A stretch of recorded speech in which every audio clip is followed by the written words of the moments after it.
last case to come in front of us today is Fravel versus BMW. And each side will have 15 minutes to present their arguments, and the appellant may reserve up to 5 minutes. Just let me know what you plan on doing, how much time you want, and also stay behind the podium and speak up, which I have to remind myself to do as well, because we are videotaping and it'll be on our YouTube channel. Also, I know this is not relevant in this case, but don't mention the names of victims or children. And I'm trying to think if that's everything. Yeah, just introduce yourself and you may proceed, and we've read the brief, so we're ready to start. You can look at the monitor over there for your time as well. Okay, I'm going to reserve the full 5. Okay, if that's sounds okay good. with Thank you. Your honors. All right, so I had car trouble, and I had asked the so nice clerk, I won't mention her name, if we could do this by Zoom, and she said no, but I'm really glad that we didn't, because I just think it's just so much better. And it's so much of this stuff now is done by Zoom, and it's just better doing it this way. There's no two ways about it.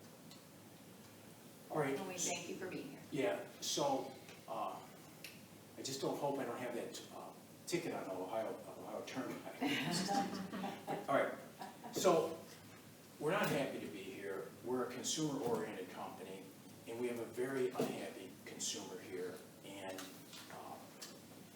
it's just a situation where we have all these people, including dealer people, the two gentlemen here, Ron Clark and John Staley, they both examined his car. They were present during the trial. Tim Dowd would have been present, but unfortunately, he's no longer with us. But the bottom line is, the jury, it was an intense trial. The jury heard all kinds of evidence on both sides. Mr. Fravel said it had a surgeon defect. His wife said it had a surgeon defect. His son came in from Colorado and said it was a surgeon defect, which was a big deal. I mean, if you're at a stop sign and the car takes off on you, there's probably no bigger safety defect than that. And were there facts to that? I mean, I'm not saying Oh, no. they were accurate or not, but the facts were at a stop sign though? Or just as you're accelerating, you can surge forward? 7 times. I believe it was mostly from a stop. Okay, He that's may what have said it surged when the foot went on the brake, but there was like 7 times, and his wife witnessed it, his son witnessed it, and the intensity of the trial, because you had these people that said, hey, this is really bad. I mean, this is an unsafe car, and this is happening. So these gentlemen went through the evidence, and the dealer went through the evidence, and it was basically a scientific impossibility that this could happen.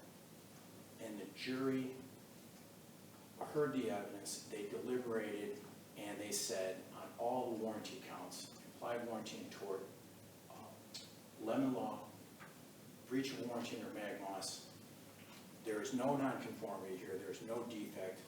Sir, we can't find for you on those warranty counts. And it was a warranty case. Did they specifically find that there was no defect, though? Are you saying we should imply that they found that because they didn't find that claim? Your Honor, I asked the judge if I could have a special interrogatory on defect, and she said no. Okay, so we have no record that that's why they Yes. found for the No record because of that, and I think that was error too by the judge. But the point is everything is inextricably intertwined, all 3 of those counts, with whether or not there was a nonconformity, which the Ohio Code defines as a defect which substantially impairs the use, value, or safety of the vehicle. And here, I mean, jumping forward at a stop sign, or as Your Honor said, when it wasn't, couldn't be more of a safety defect than that. And despite the plaintiff's evidence, the jury found against him. And because of the Lester case inextricably intertwines in a warranty case that you have to basically find a breach of warranty, a defect, before there a CSPA violation. And the reason why, it's really a contractual breach type scenario where the contractual breach would be, there's a defect, there's a nonconformity, and I, the consumer, was treated unfairly by you in dealing with this warrantable defect under your warranty or under implied warranty and tort or under the limit, which is very specific and very enumerated. And the jury just felt, no, sir, we feel for you, but there's no defect. So there's no breach of warranty on 3 different areas of the law, which just kind of subsumed the whole thing, Your Honors. And inexplicably, and per the Lester case, wrongly, they still ruled for him on the CSPA. Counsel, let me ask you, it Sure. sounds to me like this whole, and I have not reviewed these yet, and obviously we will, but it sounds to me like a lot of this is probably going to be controlled by what the jury instructions were. How did the court and how did the parties argue for the jury instructions on the CSPA? I mean, was that something that you said, if you don't find on count 1 for warranty, then, you're not going to? I asked her, I'm sorry, Your Honor. No, you know the question. Too much I'm asking. Mountain Dew, I'm sorry. No, you're fine. So I asked the judge for a finding, jury instructions, that if the jury did not find for plaintiff on any of the 3 warranty counts, that the CSPA count was subsumed within that and they shouldn't go and decide the CSPA count. She denied that. So the record is clear as to that. But to her honors, but to Justice Carr's point, if you took a look at how the plaintiff tailored his CSPA instructions, they all were subsumed within the warranty case. They all dealt with a breach of warranty. There was 5 or 6 of them, and each and every one basically enveloped the concept of, was there a breach of warranty? And which makes sense, because all the case law basically is to have a CSPA violation, which is a serious thing. You're basically accused of fraud, consumer fraud. There was a problem with this product. There was a contractual breach. You didn't fix it under the warranty, or you didn't fix it within a reasonable number of attempts. So therefore, there's this warranty breach. And on top of that, the Ohio legislature and the courts had deemed that if, along with that breach of warranty, there's unfair treatment to the consumer, then there's augmented damages and augmented relief. But again, in a warranty case, in this type of contract case, there has to be this warranty breach, and here it simply wasn't there. So if you take a look, and this is on pages 31, and I won't belabor the court with reading each one, they're all concerning a breach of warranty case. None of them go to, if you find, ladies and gentlemen of the jury, that Tim Dowd didn't talk to Mr. Fravel, or Mr. Fravel had to wait for Tim Dowd's report, or the BMW legal department, which, by the way, there was no other lawyers at the time besides the BMW lawyers, edited Tim Dowd's report.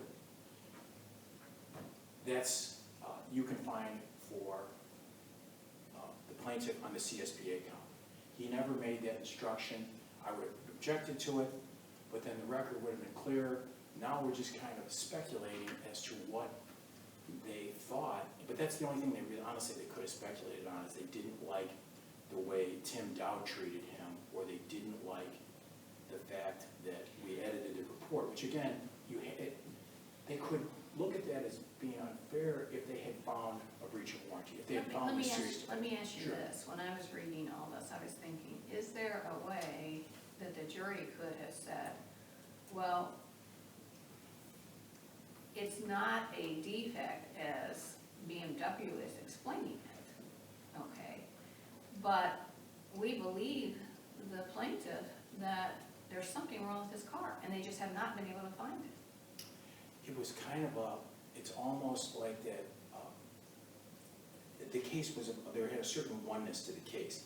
It was an all or nothing situation.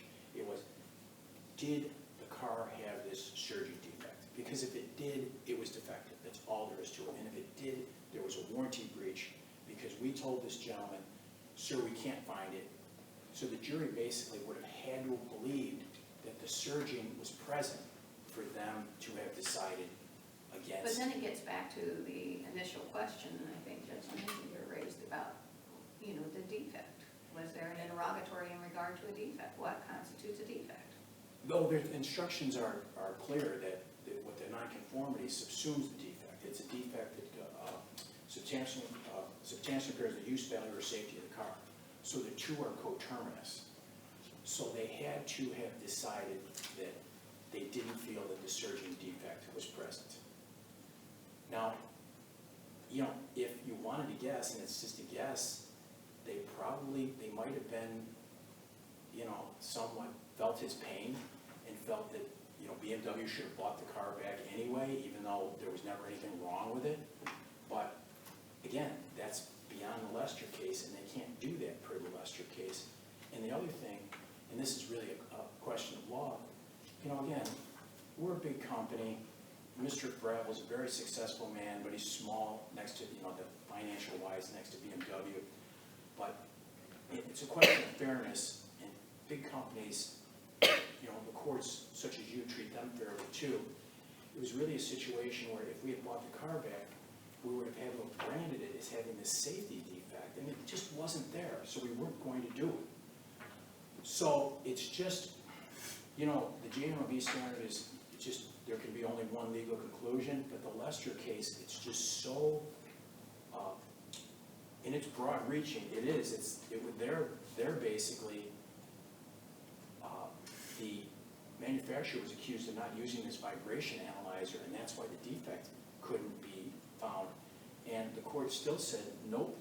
Counsel, I was getting caught up in your argument, and you are into your rebuttal time. Do you Okay. want to continue to argue, or? No, I will wait, Your Honor. Okay. Thanks. All right, thank you.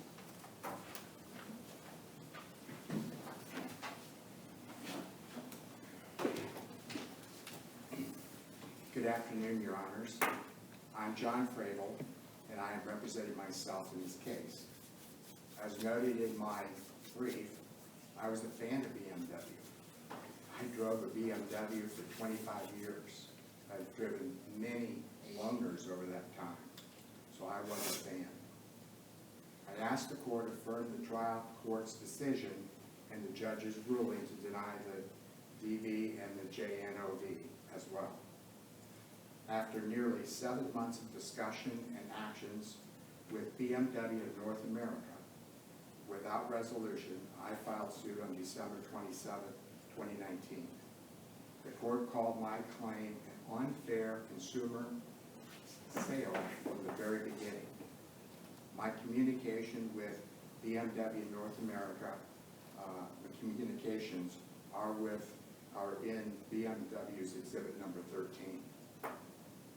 The Ohio Consumer Sales Practice Act, Ohio Revised Code 1345, is a standalone law that was established in 1972 to protect consumers from unfair sales. The law is to ensure that consumer gets what he pays for and allows for the consumer who wins a civil lawsuit to triple their damages. The Ohio Lemon Law was passed in 1987. I believe all states have some form of law to protect consumers from getting a lemon. The problem with my 2017 BMW X3 was that it would unexpectedly, sporadically, accelerate or surge forward while stopping, not stop, always while braking, always while, at every occurrence, 8 occurrences were reported. There were more, but 8 were reported. The acceleration would vary in RPMs. So if you're coming to a stoplight, you could feel the car surging forward. And if it was really push on, then you really push on the brake. And so. That's why I was asking about from a stop position. Yes. Because to me, that seems something completely different. It is, and if it's always been, all the depositions, all those things, always about coming to stop. Why didn't you get trouble damages here? Why didn't you get trouble? Why didn't you get your triple your damages? I didn't ask for it, So since you didn't ask, the court did not award it? no. I just realized that it's possible if you win a civil court that it says you can triple. And I didn't ask for it. I think I even said in my thing, you know, I thought overall the jury award was fair. I just, and again, I had just 3 occurrences before I filed suit. But the one that happened with my wife in the car was extremely violent when the car was trying to push out into the middle of, as I was coming to a stop, it just accelerated. It was pushing me out into a cross area where cars were flying by. I reported, and this is in the BMW Exhibit 13, 21 similar complaints that were reported to NHTSA, National Highway Travel Safety Administration. Was that admitted into evidence? No. Okay, we can't consider it then. Okay. BMW failed to find and correct the problem, the nonconformity. On your car, because that's all we can talk about. That's on my car. They had numerous opportunities, at least 6, to find and correct the problem, including my X3. They kept it for like 3 months. And I don't know what all they did with it, but it appears they only drove it for like 17 miles. Again, kept it for 2 months. BMW North America forced me to work with BMW of Akron for a resolution, despite my belief it was not a dealership problem. I met with their representatives 3 times without success. In fact, their sales manager stated sometimes they just can't find the gremlin causing the problem. 4 BMW experts failed to find the problem. I was denied the opportunity to speak with their experts to try to problem solve. The question the reports. The first inspection had a number of concerns, and the report was modified before they finally gave it to me 3 months after the inspection. I was denied to speak with BMW senior specialists, like a product manager, product designer. BMW failed to propose a satisfactory resolution. We talked in, again, it's in exhibits. The NHTSA complaints was also in the exhibits that the jury had opportunity to see. The 3 options were find and correct the problem. I like the X3. I just had this little problem. Replace my X3 with a suitable car. I wasn't looking for a new car. Or take back my X3 and make it old. You know, not much different than if you took a car back from a lease, similar to just taking it back. BMW denied discussing similar complaints that I reported to them, and that was in the deposition, was in the exhibits that the jury did see. BMW amended their answer to the lawsuit on May 3rd of 2022, claiming operator misuse. Up until that point, they had said they just denied all the claims. I absolutely had my foot on the brake when my X3 would surge forward while coming to a stop or coming to a stoplight. Always. As well as all these other complaints, would always while coming to a stop. Highly sporadically. It'd be, I drove it for 8,000 miles and just had some minor incidents until I had a major one with my 94-year-old father in the car that drove me through a stoplight, scared the crap out of me. So I don't remember discussion about this, maybe there was. Was this an automatic? Yes. The witnesses testified under oath that they could clearly see my foot firmly on the brake. The car is not that large. While my X3 was surging forward, so they actually could see my foot on the brake, and that's what they testified to. BMW filed numerous motions to limit testimony and exhibits. And after agreeing to a visiting judge their motions like a week before the trial was set, caused that trial to be delayed. We were all present, jurors would be assembled, and Judge Kimbler dismissed it, said there's too much to discuss with all the exhibits that BMW dropped on them. BMW denied my son from testifying by Zoom that was previously approved, forcing him to fly in from Colorado to testify. BMW's attorney denied me the opportunity to speak with their client. Once I was representing myself, I wanted to try to speak with someone at BMW. BMW seemed to do all they could to disrupt the delay of the case. The jury clearly saw BMW was stalling and inefficient and frankly unfair. And I hear what you're saying, but BMW is saying in reply to you, that's all fine and dandy, but you still have to show a violation of the law. And they're saying as a matter of law, you did not, for the Consumer Sales Practice Act. Under the Consumer Sales Practice, so under the Consumer, I'm saying that it did say that, the judge confirmed that, it allowed it, we'll get to that, yeah. BMW argues no defect, nothing to repair, therefore not liable. So as one of you said, when you judge said, what is a defect? A defect is a problem or non-conforming condition.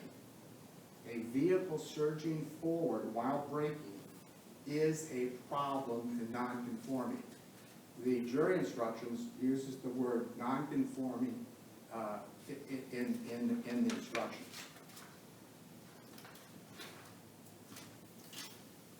Isn't the Consumer Practices Act more complex than a defect? Isn't it about false representations and things like that? There's actually 6. They list 5 things that fall if any of these occur. The defendant sold a plaintiff a vehicle that was of a particular standard, quality, or grade, and it was not. And this act or practice was unfair. The defendant who had, that's all in the jury instructions.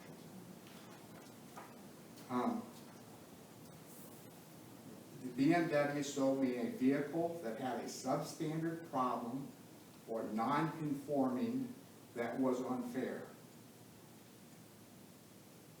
The manufacturer is responsible for selling a standard conforming vehicle and finding and correcting a problem as needed.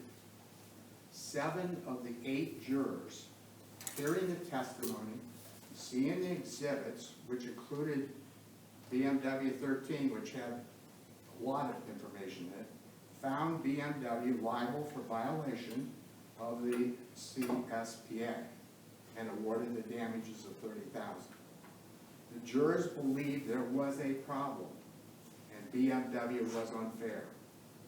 The trial court said there is sufficient evidence, regardless of the parties whom presented it at trial, to support the plaintiff's side of the case, upon which reasonable minds may reach different conclusions. The trial judge affirmed the jury award plus interest.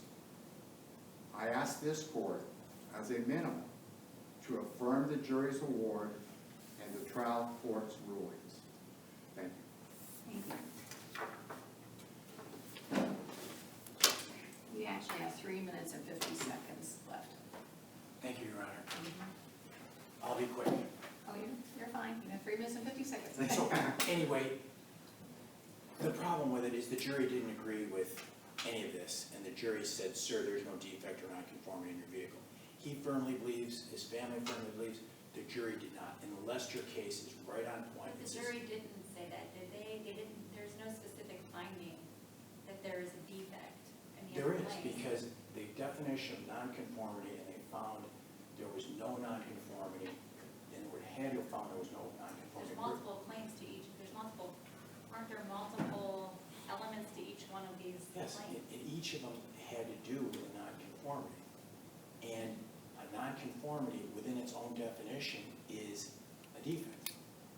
So, God, I would hate to basically, but I did ask for an instruction and it was denied as well. So, the problem though that he has is he's basically saying, Did Lester, did they have an interrogatory about that point? They did. So that's a distinguishment then. Here we don't have any interrogatories, we just have elements of claims, of separate claims, right? Except, well, but again, everything is subsumed in the separate claims. They would have had to have found a defect. And again, I asked for the special interrogatory, which was denied. So if you find that as a basis, I guess we have to have a new trial, which would be, I think, horrible. But again, I think Lester dealt with all that, and the inescapable conclusion is nonconformity and defect are the same. They're coterminous. So finding no nonconformity is the same as not finding a defect. And I think once you study those jury instructions in the law, you will find that. Really, what this case is about is Lester controlling, and again, he's a citizen, he's entitled to come up here and complain and say, the jury did find a defect even though they found against me on all 3 warranty counts, which again completely doesn't make sense. But the problem too is that he didn't argue anything distinguishing the Lester case. So those arguments are in front of you, and I feel basically if he accused me of like delaying the trial, which wasn't true, I can feel more comfortable arguing waiver because he didn't do anything to distinguish the Lester case. And I believe the Lester case is. But we can look at the Lester case and determine whether it is Sure. instructive or not, or whether it's, it is on all fours with this case or not. There is a distinguishment, we just talked about it, there's interrogatories in the. Yes, but again, if that's the case, I asked for the interrogatory and I didn't get it, so I guess what you're saying is it's a new trial, basically. But I disagree with that because again, everything, if you look at the instructions and you look at the basic elements of all 3 of those causes of action, which the jury found in our favor, they all subsume the concept of a defect. So for them to be, they couldn't have been confused. Again, but it was just so blatant. He said, the car doesn't stop when I come to a stop sign or a stoplight. I mean, you couldn't be more defective than that, Your Honor. So if they didn't find that that was the case, they didn't find that that was the case. They agreed with these gentlemen that it was a scientific impossibility with all the redundancies that BMW has built into this product, that it didn't and couldn't happen. And they probably believed that it was operator error, even though he violently says it wasn't operator error. But again, he's asking for jury nullification of 3 warranty counts that all subsume defect. You need to conclude. Oh, yeah, the bottom line is, I think the Lester case is broad. I think it encompasses this situation, and I think that you should follow it. Thank you. But I want Judge. Yeah, I have go ahead. a Sure, follow-up yeah. question. Ask the Did you question. object on the record to the court not giving the jury an interrogatory? Yes, absolutely. And then did you argue that here, that the court abused its discretion in not giving that interrogatory? Did I argue here that I believe it's in the briefs that we asked for, we did ask for the special interrogatory. And I can show you, I can give you the case site, or the citation in the bracket for that as well. Counsel will find it. Okay. But it's in the transcript. Okay. Thank you so much, Your Honors. Thank you so much, too. Thank you for driving all this way. The court will take the matter under advisement. A written opinion will be sent to both sides, and we also release our decisions electronically on the Ohio Supreme Court website, so you can look it there as well. Please be careful going back.